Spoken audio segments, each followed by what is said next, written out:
या इलाही तू मेरा गफ्फार है, या इलाही तू मेरा सत्तार है, या इलाही तू मेरा माबूद है, या इलाही तू मेरा माशूक है। ओ द्वार मालिक, তাকায় দেখো तमाम পৃথিবীবাসী ঘুমায় আছে, আকাশ কুল ঘুমায় আছে, বাতাস কুল ঘুমায় আছে, পঙ্কিকুলেরা ঘুমায় আছে, তোমার সমস্ত সৃষ্টিজীবেরা ঘুমায় আছে। ও দয়ার মালিক, আপনি তো আসমান জমিনের মালিক আল্লাহ। সবাই যখন বিশ্রামে আছে, আরামে আছে, আমি আমার জীবনের গুনার কথা স্মরণ করিয়া রাতের শেষাংশে আমি মসলা নিয়া যায় নামাজ নিয়া নামাজে দাঁড়ায় গেলাম। আলহামদুলিল্লাহ নাহমাদুহু ওয়া নাস্তাঈনুহু ওয়া নাস্তাগফিরুহু ওয়া নু'মিনু বিহি ওয়া নাতাওয়াক্কালু আলাইহি ওয়া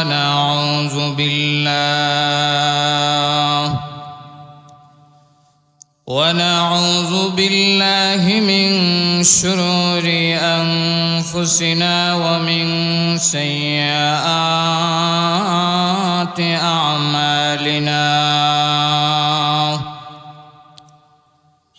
من يهده الله فلا مضل له ومن يضلله فلا هادي له،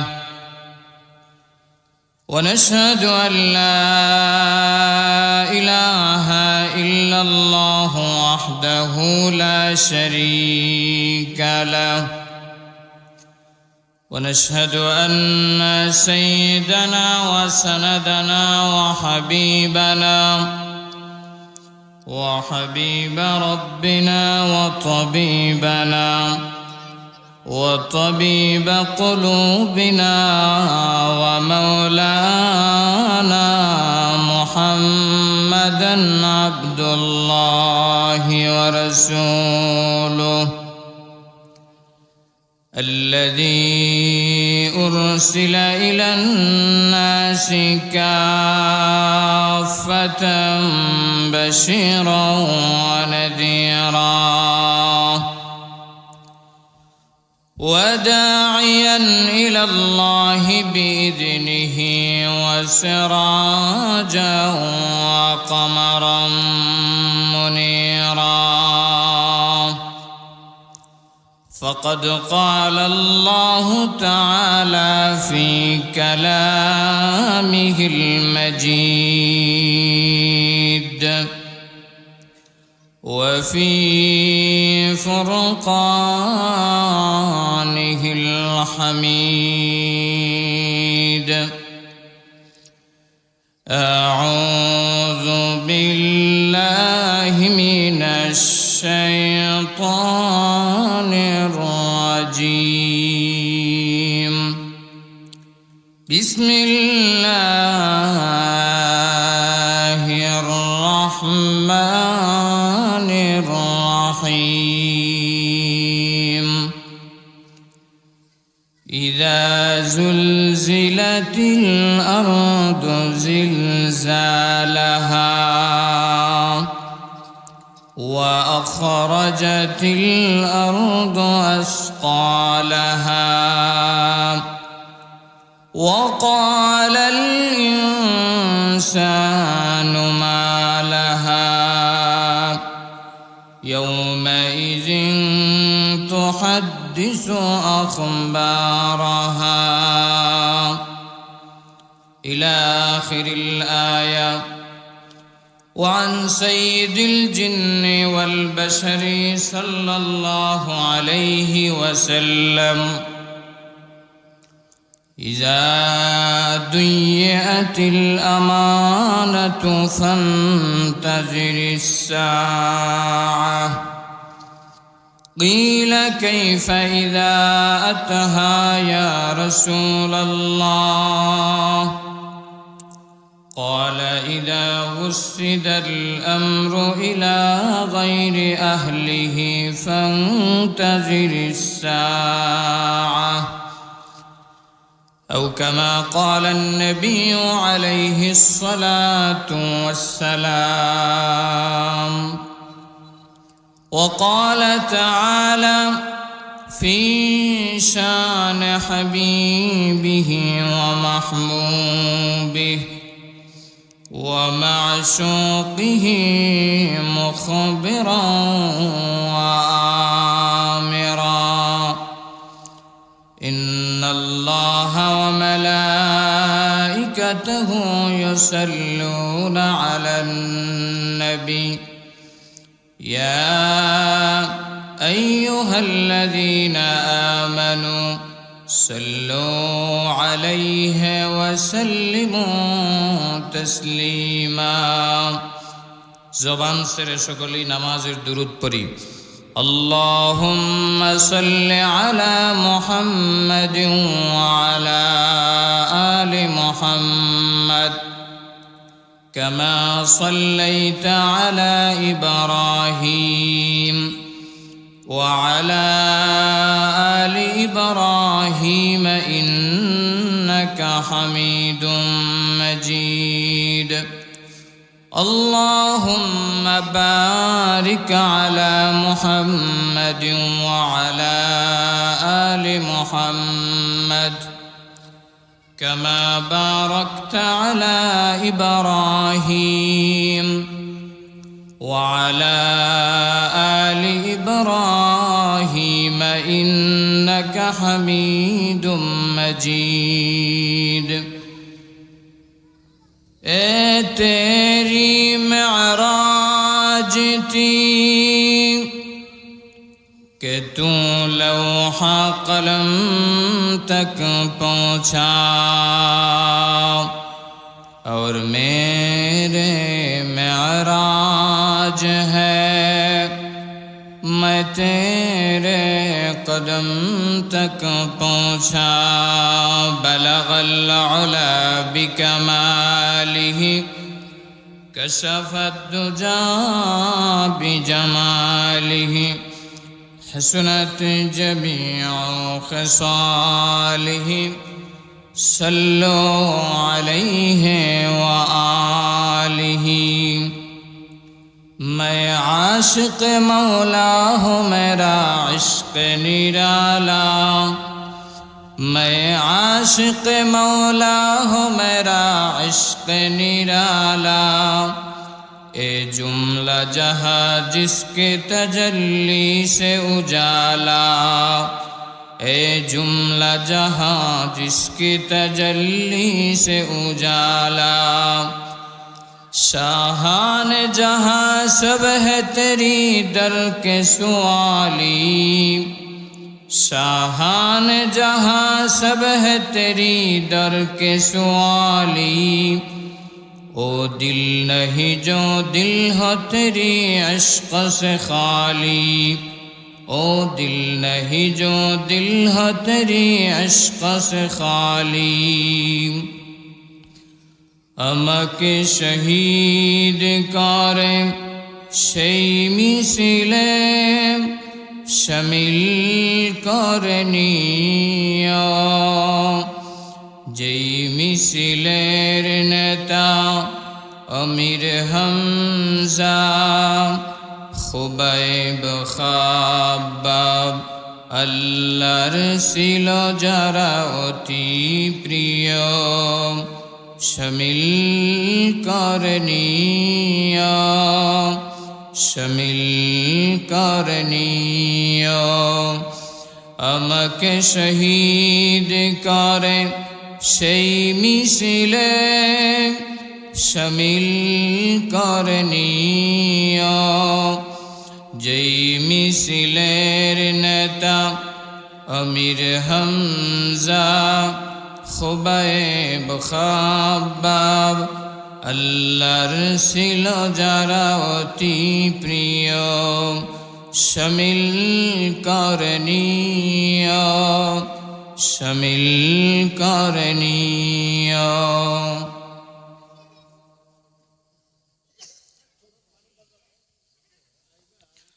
নেহায়েত কাবিল এহতেরাম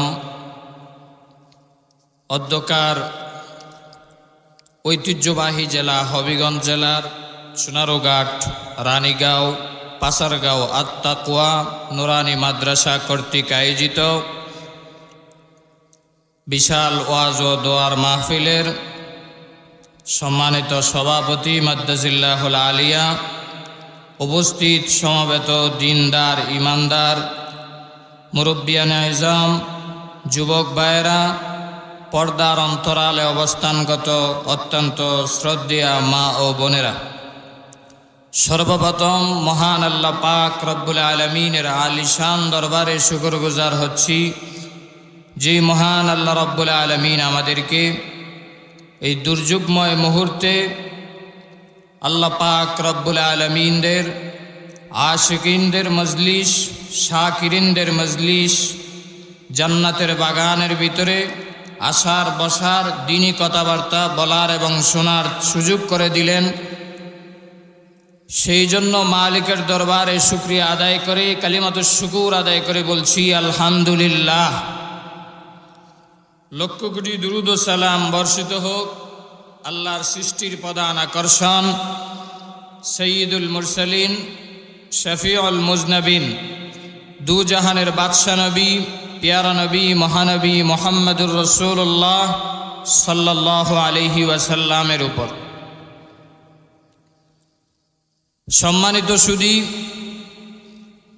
আজকের এই মজলিস একটা জান্নাতের বাগান। এলাকাবাসীর জন্য এটা একটা গৌরব, সৌভাগ্যের বিষয়।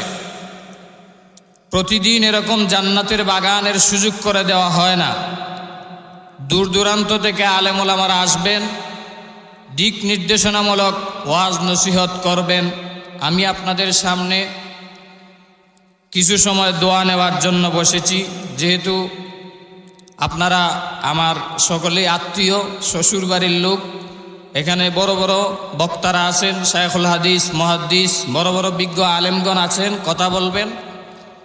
আল আমরু ফাওকাল আদব হিসাবে কিছু সময় মুজাকারা করার নিয়তে বসেছি।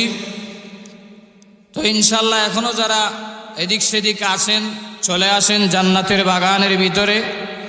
সময়টাকে গনিমত মনে করে কাজে লাগানোর উদ্দেশ্যে বাড়িঘরে না থেকে সকলে ইনশাল্লাহ মাহফিলে চলে আসি। সর্বপ্রথম আমি অভিনন্দন এবং কৃতজ্ঞতা জানাবো বিশেষ করে আজকের এই মাহফিলের ইন্তেজাম কমিটি যারা উদ্যোগ নিয়েছেন,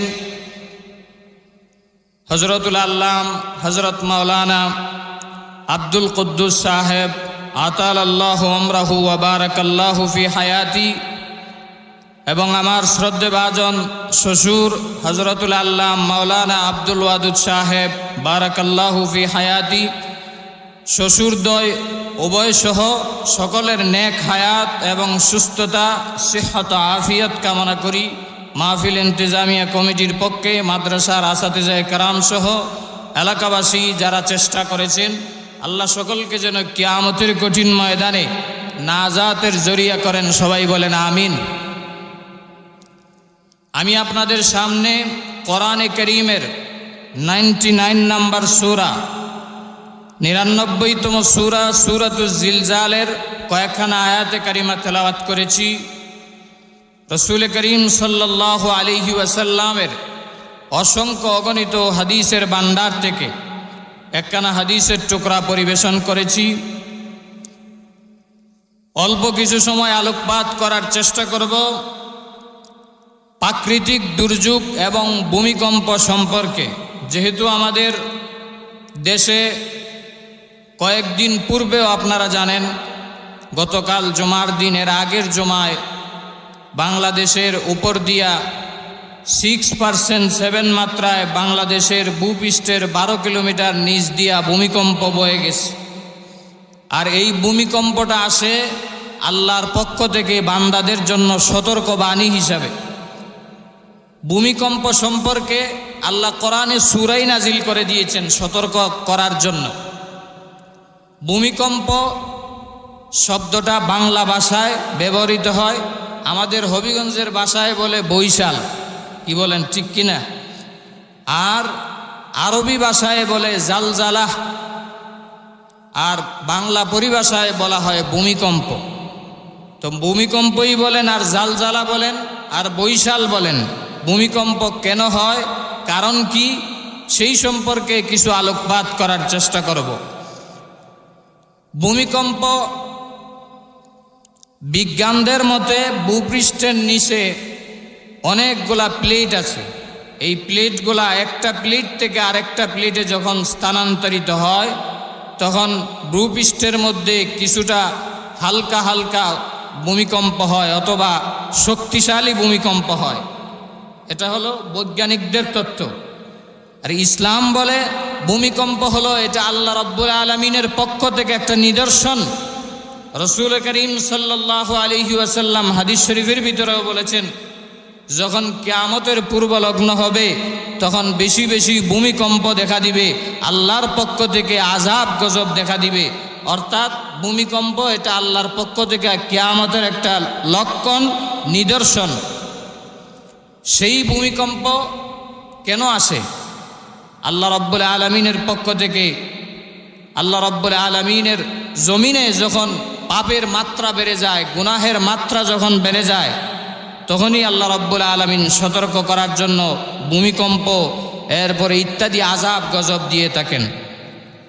এই জন্য আমার প্রাণের ভাইয়েরা, কলিজার টুকরা যুবক ভাইয়েরা, ভালো করে দিলের কান লাগায়া শুনতে হবে।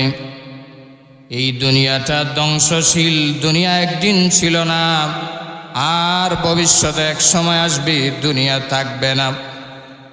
রে কলিজার টুকরা যুবক ভাইয়েরা, প্রাণের বাবাজিরা, ও পর্দার অন্তরালের মা, দুনিয়াতে তুমি চিরস্থায়ী থাকার জন্য আসো নাই, আমিও চিরস্থায়ী থাকার জন্য আসি নাই। এই পৃথিবীকে মহান আল্লাহ রাব্বুল আলামিন এই পৃথিবীটাকে সাজিয়েছেন আকাশ দিয়া, জমিন দিয়া, গ্রহ নক্ষত্র দিয়া, সূর্য দিয়া, চন্দ্র দিয়া, আল্লাহ রাব্বুল আলামিন তারকারাজি দিয়া লাইটিং করেছেন, পৃথিবীকে সাজিয়েছেন মানবের জন্যে, দানবের জন্যে। আর মানব দানবকে মহান আল্লাহ সৃষ্টি করেছেন তার ইবাদত বন্দেগী করার জন্যে। রে কলিজার টুকরা যুবক ভাইয়েরা, এই পৃথিবী ধ্বংসশীল, একদিন ধ্বংস হয়ে যাবে, নশ্বর দুনিয়া শেষ হয়ে যাবে। এই পৃথিবী ধ্বংস হয়ে যাবে, আসমানগুলা কষে পড়ে যাবে, পাহাড়গুলা তুলার ন্যায় উঠতে থাকবে, তারকারাজিগুলা কষে কষে পড়বে, সবগুলা একদিন ধ্বংস হয়ে যাবে, পৃথিবী ধূলিসাৎ হয়ে যাবে। কিয়ামতের পূর্ব লগ্নে মহান আল্লাহ রাব্বুল আলামিন ফেরেশতা ইসরাফিলকে যখন হুকুম করবেন, অর্ডার করবেন, ইসরাফিলের সিংহায় ফুৎকার দেওয়ার সাথে সাথে লন্ড বন্ধ হয়ে যাবে, পৃথিবী ধ্বংস হয়ে যাবে। এই জন্য আমার প্রাণেরা ভাইয়েরা, আল্লাহ রাব্বুল আলামিন বলেন, ইযা জুলজিলাতিল আরদু জিলজালাহা, যখন জমিন কম্পনে ভূমিকম্প হবে, কম্পিত হতে থাকবে, তখনই কিয়ামত শুরু হয়ে যাবে। রে কলিজার টুকরা যুবক ভাইয়েরা, আপনি আমি এই দুনিয়াতে চিরস্থায়ী থাকার জন্য আসি নাই রে বাবা। দুনিয়াতে আজ আছে তো কাল থাকবো না। এই দুনিয়াতে মহান আল্লাহ রাব্বুল আলামিন তার ইবাদতের জন্য পাঠিয়েছেন, গোলামির জন্য পাঠিয়েছেন, দাসত্ব করার জন্য পাঠিয়েছেন। এই দুনিয়া চিরস্থায়ী নয়, আখিরাত হলো আমাদের চিরস্থায়ী ঠিকানা। এই জন্য আল্লাহ রাব্বুল আলামিন জানায় দেয়, এই পৃথিবী ধ্বংস হয়ে যাবে, এই পৃথিবী কিয়ামতের মাধ্যমে মহান আল্লাহ পরিসমাপ্তি ঘটাবে। এই জন্য আমার প্রাণেরা ভাইয়েরা, মান নবী, বিশ্ব নবী রাহমাতুল লিল আলামিন বলেন, রে মার উম্মতেরা, পৃথিবীতে কম্পন শুরু হয়ে যাবে, ভূমিকম্প শুরু হবে, আযাব গজব শুরু হয়ে যাবে। যখন পৃথিবীর ভিতরে 15টা আলামত দেখতে পাইবা, তখনই মনে করবা আল্লাহর পক্ষ থেকে আযাব গজব ভূমিকম্প শুরু হতে থাকবে। নাউজুবিল্লাহ। রে কলিজার টুকরা যুবক ভাইয়েরা, রাসূল আরবি সাল্লাল্লাহু আলাইহি ওয়া আলিহি ওয়াসাল্লাম তিরমিজি শরীফের 2211 নম্বর হাদিসের ভিতরে নবীজি জানায় দেয়, যদি এই 15টা আলামত যদি প্রকাশ পায় তাহলেই বুঝবা আর দেরি নয়, ভূমিকম্প হতেই থাকবে, আল্লাহর পক্ষ থেকে আযাব গজব নামতেই থাকবে। রাসূল আরবি সাল্লাল্লাহু আলাইহি ওয়াসাল্লাম বলেন, ক্বালান নবিয়্যু সাল্লাল্লাহু আলাইহি ওয়া আলিহি ওয়াসাল্লাম, ইযা তুখিজাল ফাইউ দুআলান। রাত সোনারঘাট এলাকার মুসলমান ও কলিজার টুকরা যুবক ভাইয়েরা, ভালো করে দিলের কান লাগাইয়া কথাগুলা শুনবারে বাবা। 1 নম্বরে মান নবীজি বলেন, ইযা তুখিজাল ফাইউ দুআলান, যখন যুদ্ধ লগ্ন গনিমতের মালকে ব্যক্তিগত মালে যখন আত্মসাৎ করা হবে, তখনই তোমরা অপেক্ষা করো কিয়ামত সন্নিকটে এবং ভূমিকম্প আল্লাহর পক্ষ থেকে আসতেই থাকবে। নাউজুবিল্লাহ। রে কলিজার টুকরা যুবক ভাইয়েরা, 2 নম্বরে মায়ান নবীজি বলেন, ভূমিকম্প হবে ওই পৃথিবীতে, তখনই ভূমিকম্প শুরু হয়ে যাবে, ভূমিকম্পের জন্য অপেক্ষা করো। রাসূল বলেন, ওয়াল আমানাতু মাগনামা, যখন আমানতের খিয়ানত করা হবে তখনই ভূমিকম্প বাড়তে থাকবে। দেখেন তো 1400 বছর পরে নবীজির কথা কিরকম সত্য হয়ে যায়। আজকাল আমাদের সমাজে আমানতের খেয়ানত আছে না নাই? এমপি সাহেবের কাছে বাজেট দেওয়া হয়, বাজেট, রাস্তার জন্য বাজেট, ব্রিজের জন্য বাজেট, গরিব অসহায়ের বাজেট দেওয়া হয়। এমপির কাছে, চেয়ারম্যানের কাছে, মেম্বারের কাছে গরিব অসহায়ের বাজেট নিজের পেটে ঢুকায়। এমনকি গরিব অসহায়ের রাস্তা, খাল, বিল, ঘর বাড়ি, বাথরুমের টয়লেট পর্যন্ত নিজে খায়া ফেলায়। জুড়ে বলেন ঠিক না বেঠিক? এজন্য রাসূল বলেছেন, ওয়াল আমানাতু মাগনামা, আমানতের খিয়ানত যখন হবে তখনই তোমরা অপেক্ষা করো, ভূমিকম্প আল্লাহর পক্ষ থেকে আসতেই থাকবে। জুড়ে বলেন নাউজুবিল্লাহ। 2 নাম্বার। 3 নম্বরে রাসূল আরবি সাল্লাল্লাহু আলাইহি ওয়াসাল্লাম বলেন, রে মায়ার উম্মতেরা, আল্লাহর পক্ষ থেকে আযাব আর গজব আসতে থাকবে।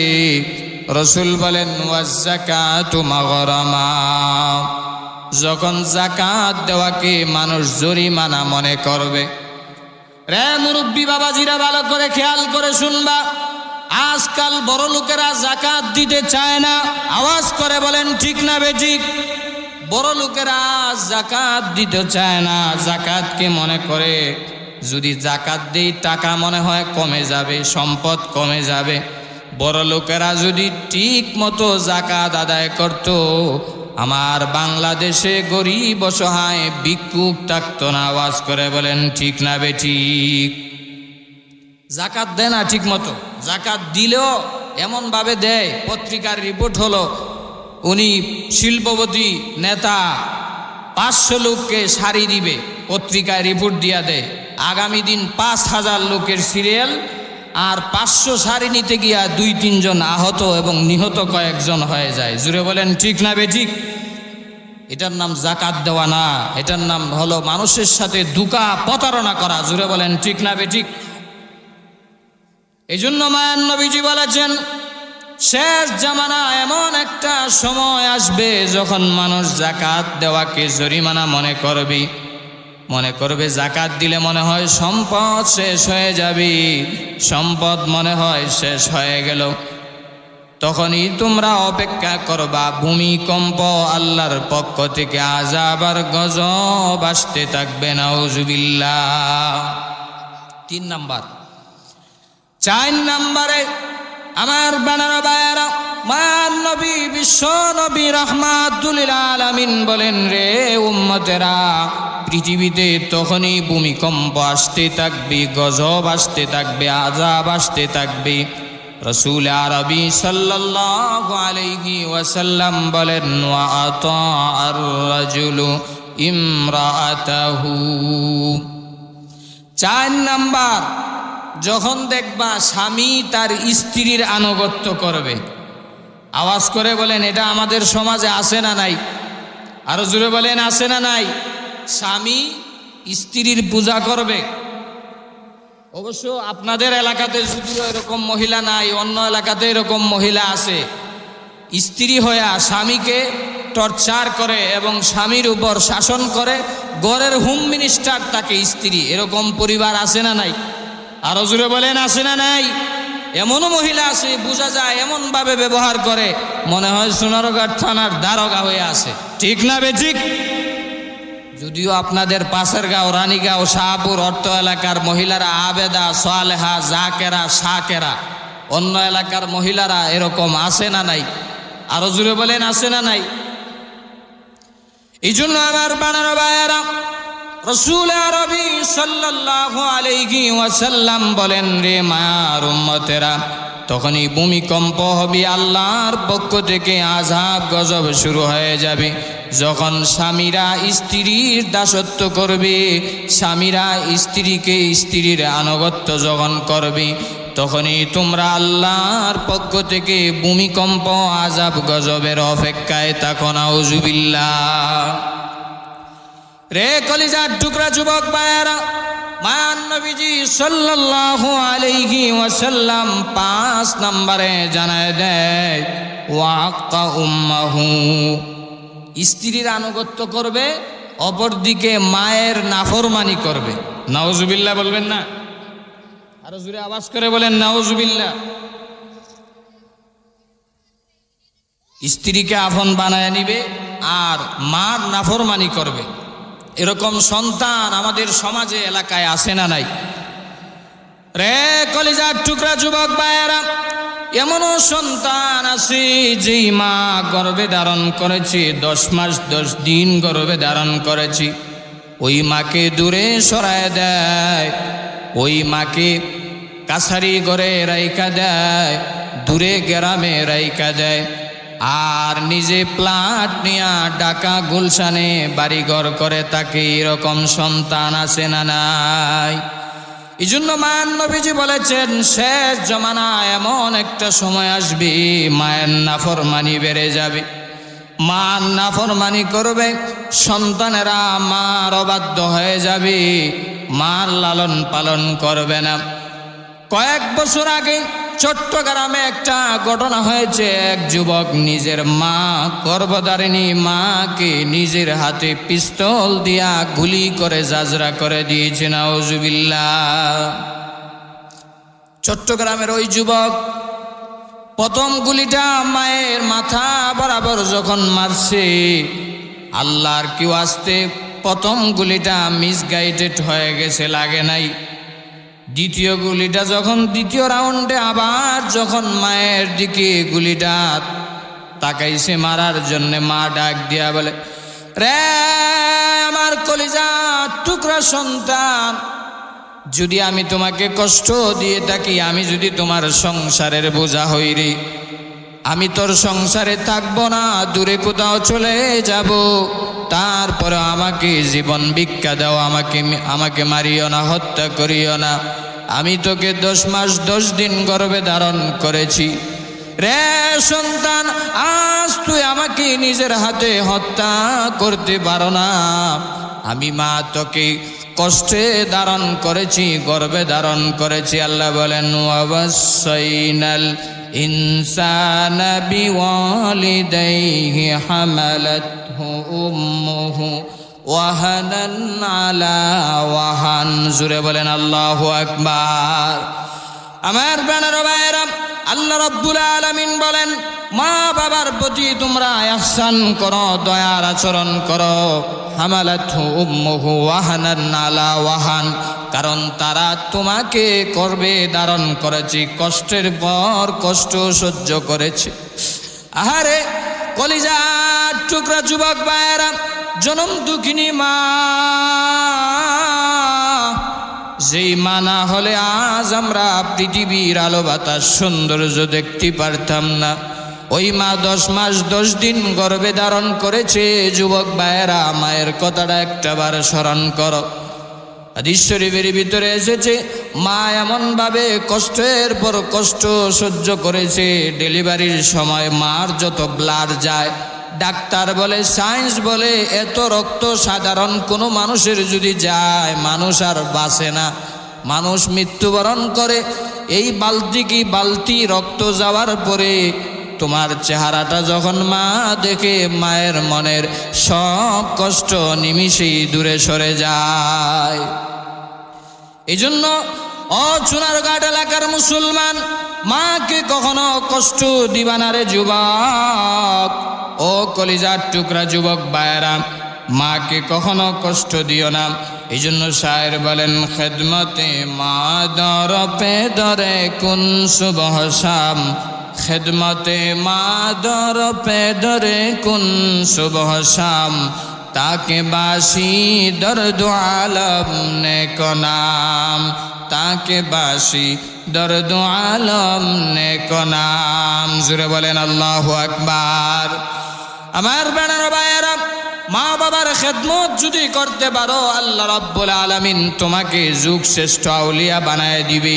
তোমাকে মানুষ দুনিয়া এবং আখিরাতে সম্মান করবে রে বাবা। আর যদি মা বাবার নাফরমানি করো, মা বাবার অবাধ্য যদি করো, তুমি যত বড়ই টাকাওয়ালা ধনাঢ্য লোক হও না কেন, হতে পারে ভবিষ্যতে এমন সময় আসবে তোমাকে আল্লাহ মানুষের হাতের জুতার বাড়ি খাওয়াইয়া লাঞ্ছিত করবে। ঠিক না বে ঠিক? এই জন্য মায়ার নবীজি বলেছেন, ওয়াক্কা উম্মাহু, মায়ের নাফরমানি বেড়ে যাবে। কিয়ামতের পূর্বে এমন একটা সময় আসবে, মার নাফরমানি করবে, মার অবাধ্যতা বেড়ে যাবে। আমার প্রাণের ভাইয়েরা, রাসূল আরবি সাল্লাল্লাহু আলাইহি ওয়াসাল্লাম বলেন, তারপরে এমন একটা সময় আসবে, এমন একটা যুগ আসবে, রাসূল বলেন, ওয়া তুআল্লিমা লিগাইরিদ্দিন, মানুষ এলিম অন্বেষণ করবে কিন্তু দিন হাসিলের উদ্দেশ্যে না, আল্লাহকে তার রসুলকে রাজি খুশি করার জন্যে না। মানুষ দুনিয়ায় যাতে মানুষ তাকে আলেম বলে, বড় মুফতি বলে, বড় বক্তা বলে, অথবা দুনিয়া লাভের উদ্দেশ্যে মানুষ জ্ঞান হাসিল করবে, তখনই তুমি কিয়ামতের জন্য, আযাব গজবের জন্য অপেক্ষা করো। জুড়ে বলেন নাউজুবিল্লাহ। রে কলিজার টুকরা যুবক ভাইয়েরা, যত বড়ই আলেম, যত বড়ই মুফতি আর মুহাদ্দিস হও না কেন, মনের ভিতরে যদি দ্বীনের ইলম শিক্ষা করা যদি আল্লাহকে রাজি খুশি করার জন্য না হয়, ওই দিন হাসিল করার কোনো লাভ হবে না। আত-তাকওয়া নুরানি মাদ্রাসার যত সমস্ত তালেবুল ইলমরা আছি, প্রত্যেকের উদ্দেশ্য হলো আল্লাহ এবং তার রসুলকে খুশি করা, রাজি খুশি করা। প্রত্যেকটা মাদ্রাসার ছাত্রদের উদ্দেশ্য হবে আল্লাহ এবং তার রসুলকে খুশি করা, এই জন্য দিন হাসিল করা। দুনিয়ার টাকা পয়সা ধন দৌলতির জন্য নয়। যখন আল্লাহকে রাজি খুশি করা ছাড়া অন্য উদ্দেশ্য হবে, তখনই জমিনে ভূমিকম্প আসতে থাকবে। নাউজুবিল্লাহ। আমার বানার ভাইয়েরা, রাসূল আরবি সাল্লাল্লাহু আলাইহি ওয়াসাল্লাম বলেন, ভূমিকম্প আসার 7 নাম্বার কারণ হলো ওয়াদনা সাদিকাহু, বন্ধু বান্ধবকে কাছে টানবে, বন্ধুকে আপন বানায় নিবে। আমার বানার ভাইয়েরা, এমন অনেক যুবক ভাইয়েরা আছে যারা মা বাবাকে ভুলে গিয়া বন্ধুকে আপন বানায় নিয়েছে। বাবার জন্য গিফট আনে না, বাবার জন্য উপহার সামগ্রী আনে না, কিন্তু বন্ধু বান্ধবের জন্যে দামি দামি গিফট এনে বন্ধুকে খুশি করে এরকম যুবক আছে না নাই? বন্ধুকে কাছে টানবে। আর 8 নাম্বার হলো ওয়াকসা আবাহু, বাবাকে দূরে সরাইয়া দিবে। বাবারে কাছারি করে রাইকা নিজে দামি প্লটে শুইবে, বন্ধু বান্ধবকে নিয়ে আড্ডা দিবে, সময় দিবে। বাবায় জিজ্ঞাসা করলে কথা বলার সময় নাই, বাবাকে সময় দিবে না, টাইম দিবে না। এরকম যুগ এখনো আসে নাই। আরো জোরে বলেন, আসে নাই? এই জন্য মায়ার নবীজি বলেছেন ওয়াকসা আবাহু, বাবাকে যখন দূরে সরায় দিবি আর বন্ধুকে যখন কাছে টানবে, তখনই মনে করবা কিয়ামত আর বেশি দূরে নাই। আল্লাহর পক্ষ থেকে আযাব, গজব, ভূমিকম্প আসতে থাকবে। নাউযুবিল্লাহ। রে কলিজার টুকরা যুবক ভাইয়েরা, ও চুনারঘাট এলাকার মুসলমান, আজ আমার দেশ কেন ভূমিকম্প হবে রে ভাই? কেন এত আযাব আর গজব আসবে? যেই দেশ হলো 360 আউলিয়ার দেশ, যেই দেশ হযরত শাহজালালের দেশ, শাহপরানের দেশ, যেই দেশে লক্ষ লক্ষ আউলিয়া কেরাম আলেম ওলামারা শুয়ে আছে, যেই দেশে বিজ্ঞ ওলামায়ে কেরামরা আছে, যেরকম আপনাদের এলাকাতেও হাজারো হাজারো আলেম ওলামারা আছে, বাংলাদেশের আনাচে কানাচে আলেমদের পদাচারণা রয়েছে, এবং মাদ্রাসা মসজিদের অভাব নাই, তালিম তরবিয়তের অভাব নাই, তারপরও ভূমিকম্প কেন? এর কারণ হলো পাপের মাত্রা বেড়ে গিয়েছে। জিনা, বেবিচার, অশ্লীলতা, বেহায়াপনা সয়লাভ হয়ে গেছে সারা দেশ জুড়ে। জুড়ে বলেন ঠিক না বেঠিক? প্রত্যেকটা সমাজে অশান্তি, নামাজ নাই, রোজা নাই, ইবাদত নাই, চুরি, ডাকাতি, ছিনতাই, রাহাজানি, এরকম দুর্নীতি, সব কোনটার ভিতরে মুসলমান আজ নাই। আর এগুলা থাকার কারণেই আজ আমাদের দেশে ভূমিকম্প, আযাব, গজব আসতেছে। না হয় এই দেশে ভূমিকম্প আসার কথা না। আল্লাহর পক্ষ থেকে রহমত, বরকত সব সময় থাকারই কথা। জুড়ে বলেন ঠিক না বেঠিক? 8 নাম্বার গেল। 9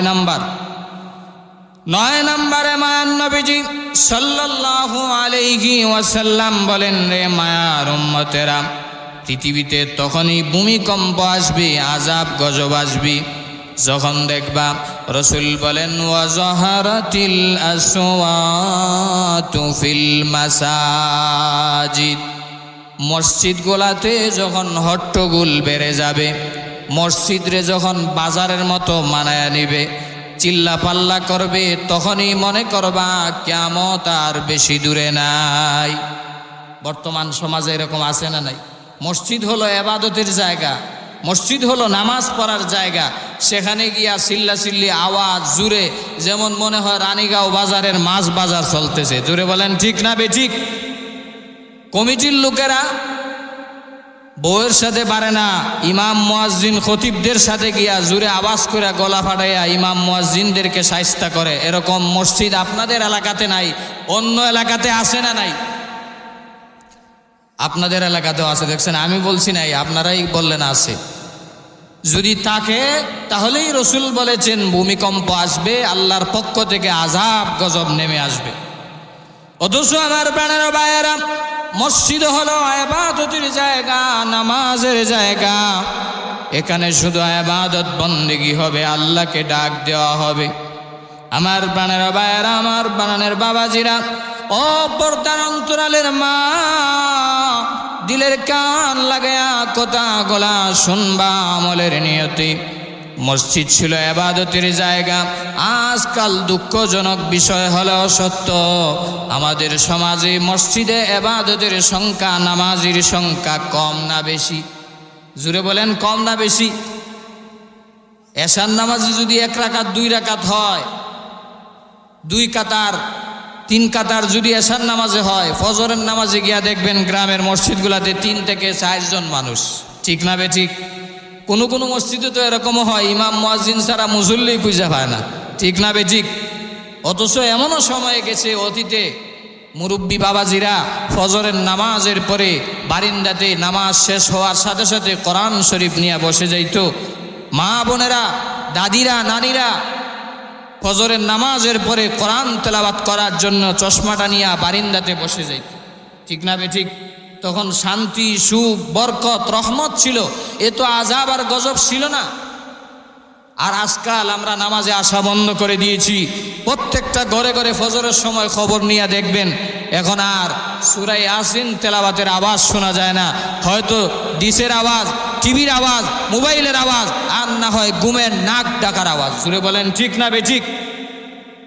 যদিও আপনাদের এলাকাতে নামাজির সংখ্যা আছে, অন্য এলাকাতে আছে বিদায় বলতেছি।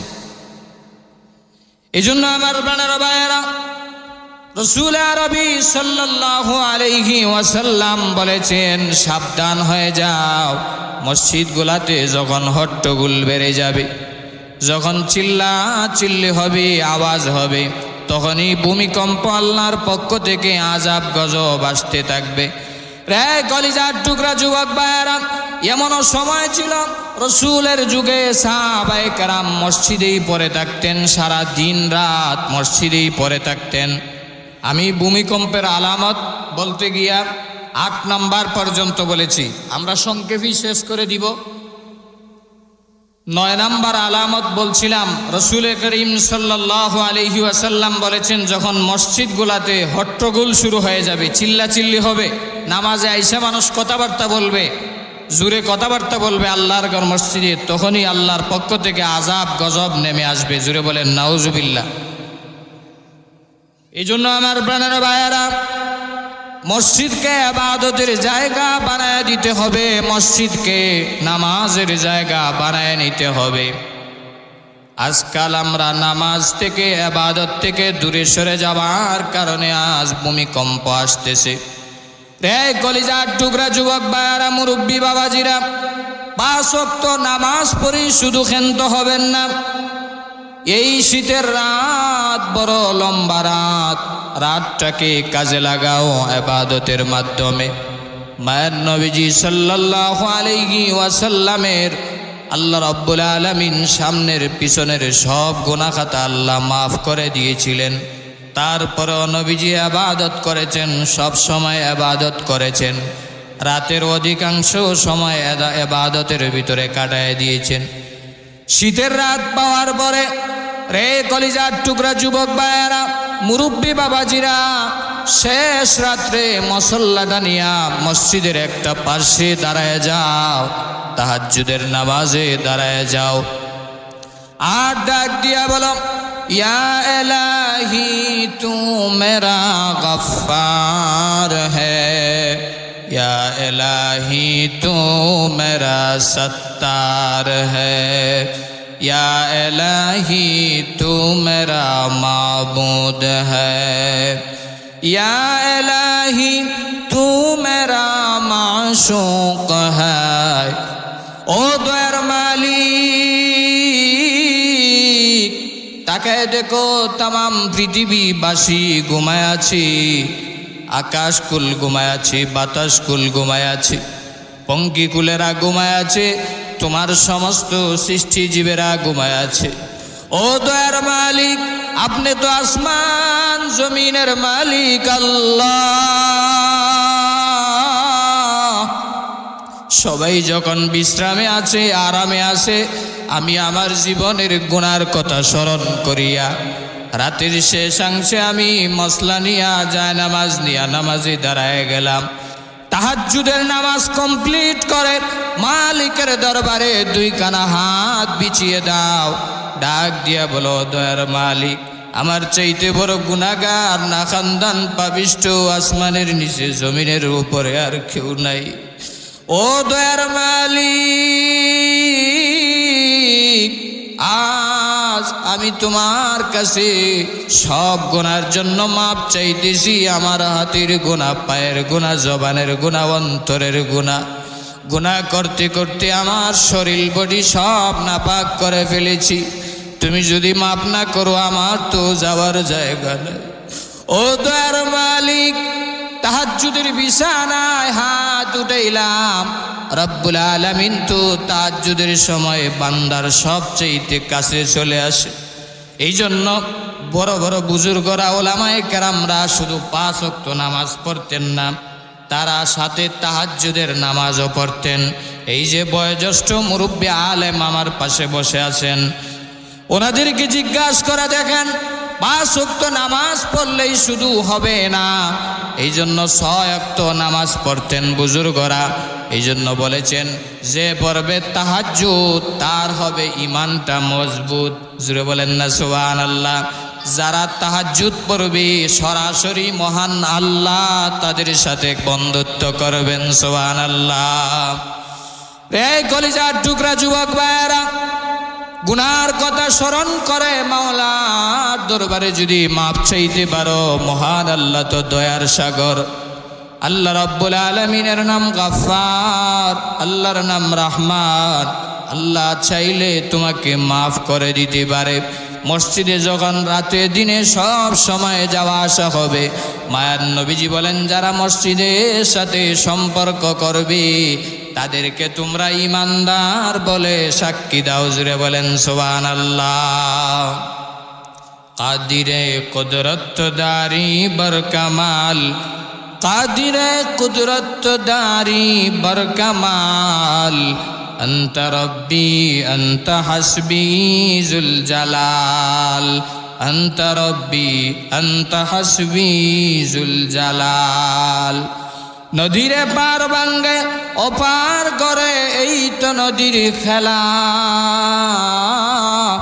সকাল বেলার দনির তুই ফকির সন্ধ্যা বেলা। জুড়ে বলেন ঠিক না বেঠিক? এই জন্য আমার বানার ভাইয়েরা সব সময় মালিকের দরবারে তাওবা এবং ইস্তেগফার করতে হবে। মসজিদটাকে ইবাদতের জন্যই বানায় নিতে হবে। 10 নম্বরে মায়ার নবীজি বলেন তখনই ভূমিকম্প আসবে যখন দেখবা সমাজের ভিতরে, রাসূল বলেন ওয়াসাদাল কাবিলাতা ফাসিকুহুম, ফাসিক ফুজ্জারেরা গোত্রের যখন নেতৃত্ব দিবে, গুনাহগারেরা যখন গোত্রের নেতৃত্ব দিবে, এলাকার নেতা হবে, তখনই বুঝবা আল্লাহর পক্ষ থেকে ভূমিকম্প আযাব গজব নেমে আসবে। জুড়ে বলেন নাউজুবিল্লাহ। আমাদের সমাজে এরকম লোক নাই? ফাসিক গুনাহগার পাপিষ্ঠ সিগারেট ধরায় মিনিটে 14টা, সে এলাকার বড় নেতা হইয়া বসে আছে। জুড়ে বলেন ঠিক না বেঠিক? এই জন্য রাসূল বলেছেন ওয়াসাদাল কাবিলাতা ফাসিকুহুম, যখন ফাসিক লোকেরা, ফুজ্জার লোকেরা, নাফরমান, গুনাহগার, পাপিষ্ঠ যখন সমাজের একবারে টপ লেভেলের নেতা হয়ে যাবে, তখনই বুঝবা ভূমিকম্প আযাব গজব আল্লাহর পক্ষ থেকে আসতে থাকবে। জুড়ে বলেন নাউজুবিল্লাহ। রাসূল আরবি সাল্লাল্লাহু আলাইহি ওয়াসাল্লাম বলেন এরপরে ভূমিকম্প আসতে থাকবে। ওয়াকানা জাঈমুল কওমি আরজালাহুম, যখন দেখবা পৃথিবীর নিকৃষ্টতম লোক জাতীয় নেতা হইয়া বসে আছে, রানীগাঁও এলাকার মেম্বার হওয়ার যোগ্যতা নাই, চেয়ারম্যান হওয়ার যোগ্যতা নাই, কিন্তু ঢাকায় বৈশা বৈশা 5 লক্ষ 10 লক্ষ টাকা দিয়া রেডিমেড এমপি হইয়া আছে, এরকম নেতা আছে না নাই? ওয়াকানা জাঈমুল কওমি আরজালাহুম, পৃথিবীর নিকৃষ্টতম লোকেরা যখন জাতীয় নেতা হয়ে যাবে, তখনই বুঝবা আল্লাহর পক্ষ থেকে ভূমিকম্প আযাব গজব আসতেই থাকবে। জুড়ে বলেন নাউজুবিল্লাহ। এই জন্য আমার বানানো ভাইয়েরা, সংক্ষেপে শেষ করে দিচ্ছি, রাসূল আরবি সাল্লাল্লাহু আলাইহি ওয়াসাল্লাম বলেছেন 12 নম্বরে যখন নাকি ওয়া উকরিমার রাজুলু মাখাফাতা শাররিহি, লোকদেরকে ভয়ে যখন সম্মান করবে, তখন তোমরা ভূমিকম্পের আশঙ্কায় থাকবা, ভূমিকম্প আসতে থাকবে, আযাব গজব আসতে থাকবে আল্লাহর পক্ষ থেকে। মানুষ এমন পর্যায়ে চলে গেছে, টাকাওয়ালা পয়সাওয়ালা জানে সে চোর ডাকাত সুদখোর মদখোর ইয়াবাখোর, কিন্তু তারে যদি সম্মান না করে, সালাম না দেয়, একটু পরে তার নামে মামলাও দিতে পারে। জুড়ে বলেন ঠিক না বেঠিক? বয়ে তারে সালাম দেয়, সম্মান করে, কিন্তু লোকটা যখন চলে যায় তখন মনে মনে বলে যদি তারে ইচ্ছে মতো পাইতাম, ধুলাই দিয়া রাস্তার থেকে খালে ফালাই দিতাম। জুড়ে বলেন ঠিক না বেঠিক? ওয়াকানা জাঈমুল কওমি আরজালাহুম, যখনই ওকানা মাখাফাতা শাররিহি, যখন বয়ে একজনে আরেকজনকে সম্মান করবে, নেতা টাকাওয়ালা বড়লোক তারে যদি সম্মান না করে তারে একটা পেছের ভিতরে ফালাই দিবে। এই জন্য মানুষ সম্মান করবে, বয়ে যখন সম্মান করবে তখনই বুঝবা ভূমিকম্প আল্লাহর পক্ষ থেকে আযাব গজব আসতে থাকবে। জুড়ে বলেন নাউজুবিল্লাহ। 13 নম্বরে মায়ান নবীজি বলেন ওয়াজহারাতিল কায়নাতু ওয়াল মাআজিফু, পৃথিবীতে যখন গান বাজনা বাদ্যযন্ত্র যখন বেড়ে যাবে তখনই বুঝবা আল্লাহর পক্ষ থেকে আযাব গজব ভূমিকম্প আসতে থাকবে। জুড়ে বলেন নাউজুবিল্লাহ। গান বাজনা বাড়ছে না কমছে? এমনভাবে বাজছে, গান বাজনা বাদ্যযন্ত্র যারা বাজায় তারা ডাক দিয়া বলে কোরআন হাদিসে কি গান বাজনা হারাম? কোথাও মৌলবীরা দেখাইতে পারবে? নাউজুবিল্লাহ বলবেন না? আবার গান বাজনা বাজাইতে গিয়া, বাদ্যযন্ত্র বাজাইতে গিয়া এক পর্যায়ে তারা ইসলামকে নিয়ে টিটকারি মস্কারি করে, আল্লাহ এবং তার রসুলকে নিয়ে টিটকারি মস্কারি করে। জুড়ে বলেন ঠিক না বেঠিক? এই জন্য রসুল বলেছেন যখন এমন সময় আসবে গান বাজনা বাদ্যযন্ত্র গায়িকা নায়িকা যখন বেড়ে যাবে তখনই আল্লাহর পক্ষ থেকে আযাব গজব নেমে আসবে। ও চুনারঘাট এলাকার মুসলমান, পরিষ্কার ভাষায় বলতে চাই, আপনারা জানেন এক বাউল নামক ফাউল আবুল সরকার, যে নাকি আল্লাহর বিরুদ্ধে কটাক্ষ করেছে, আল্লাহকে নিয়ে ব্যঙ্গচিত্র করেছে। জুড়ে বলেন নাউজুবিল্লাহ। সে গান বাজায়, সে গান বাজাক, তাতে আমাদের কোনো বাধা নাই। তুমি যদি গুনাহগার হইতে চাও মন চায় করো, কিন্তু আমার রসুলকে নিয়া, আমার ইসলাম নিয়া, আমার কোরআন নিয়া, হাদিস নিয়া যখন কথা বলবা, আল্লাহর বিরুদ্ধে যখন কথা বলবা, আল্লাহর জমিনে তাকার পরে আল্লাহর বিরুদ্ধে কথা বললে সে আর আল্লাহর জমিনে তাকার কোনো অর্ডার তার আর থাকতে পারে না। জুড়ে বলেন ঠিক না বেঠিক? এই জন্য আমরা পরিষ্কার ভাষায় বলতে চাই, যেই বাউল আবুল সরকার আল্লাহর বিরুদ্ধে কটাক্ষ করেছে, আল্লাহর নাম নিয়ে সে ব্যঙ্গচিত্র করেছে, বাউল ফাউলরা এমনভাবে তারা গান বাদ্য বাজনা বাজায়। আপনারা অনেকে বলবেন বাউলরা গান বাজায় তাতে হুজুর আপনার সমস্যা কি?